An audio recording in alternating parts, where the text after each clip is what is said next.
वाहन नसावं हे आम्ही त्या ठिकाणी निश्चित हे केलेलं होतं। ते राज्यातल्या रहिवासी असाव्या, सरकारी नोकरदार नसाव्या, हे जे सगळे निकष आहेत हे पहिल्या शासन निर्णयामध्ये निर्गमित केलेले आहेत। त्याच्यामध्ये कुठलाही बदल आम्ही केलेला नाहीये। आम्ही ज्या वेळेला पहिलं ऑगस्ट महिन्यामध्ये ज्या वेळेला स्क्रुटिनी चालू केली त्यावेळेला 70-75 हजार अर्ज असे होते की जे पात्र होत नव्हते, जे त्यावेळेला ड्रॉप करण्यात आले होते।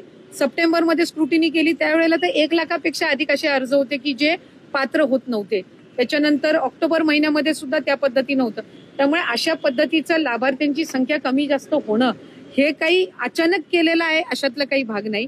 आणि निकषांमध्ये काही तक्रारी ज्या ऑक्टोबर, नोव्हेंबर, डिसेंबर महिन्यामध्ये ज्या प्राप्त झालेल्या आहेत, जे एका ह्याच्यावरून 2-2, 3-3 वेळा लाभ घेत आहेत अकाउंट्समधना, किंवा ज्यांच्या 4 चाकी वाहनं आहेत पण तरी सुद्धा ते अशा जे काही कंप्लेंट बेस्ड आहेत त्या संदर्भातली चौकशी करून त्यांचा आधीचा कुठलाही लाभ आम्ही त्यांच्या अकाउंटमधून परत घेतलेला नाही। अशा पद्धतीचा कुठला निर्णय झालेला नाही।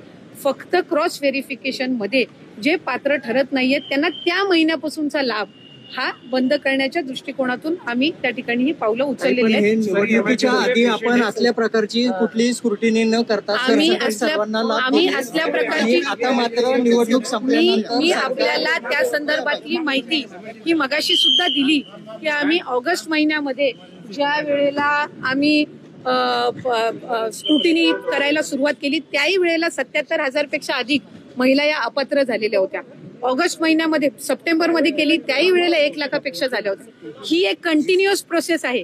ही मगाशी सुद्धा दिली की आम्ही ऑगस्ट महिन्यामध्ये ज्या वेळेला आम्ही स्क्रुटिनी करायला सुरुवात केली त्याही वेळेला 77,000 पेक्षा अधिक महिला या अपात्र झालेल्या होत्या। ऑगस्ट महिन्यामध्ये, सप्टेंबरमध्ये केली त्याही वेळेला 1 लाखापेक्षा झाल्या होत्या। ही एक कंटिन्युअस प्रोसेस आहे। ही काही निवडणुकीनंतर चालू केलेली नाही। इन्कम टॅक्स आणि आरटीओच्या माध्यमातून जशी स्क्रुटिनी करताय कडक, अशी त्या काळात न करता सरसकट लाभ दिले। त्या काळामध्ये अजित दादा असतील, देवेंद्र फडणवीस असतील, एकनाथ शिंदे साहेब असतील, हे सांगत होते की कुठलीही महिला त्यापासून वंचित राहणार नाही। प्रत्यक्षात आता मात्र सरकार स्क्रुटिनी आणि जास्तीत जास्त महिला, मला असं वाटतंय की काही विरोधक आणि काही माध्यम अशा पद्धतीचा अपप्रचार करत आहेत।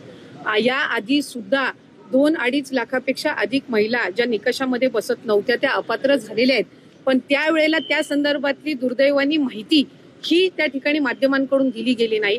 आता ती योजना यशस्वी झाल्यानंतर या संदर्भातला एक अपप्रचार केला जातोय की आताच ही स्क्रुटिनी चालू केली आहे। ऑक्टोबरमध्ये पण झालेली आहे, डिसेंबरमध्ये पण झालेली आहे।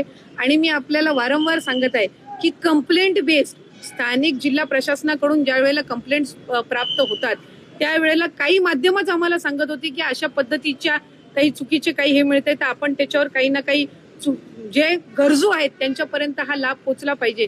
त्यामुळे सप्टेंबर, ऑक्टोबर महिन्यामध्ये पण ही अशा पद्धतीची व्हेरिफिकेशन झालेली होती। आता आणखीन ऑक्टोबर, नोव्हेंबरमध्ये काही कंप्लेंट प्राप्त झालेल्या आहेत तर त्या संदर्भातली सुद्धा सुरू आहे। आणि ही एक कंटिन्युअस प्रोसेस आहे।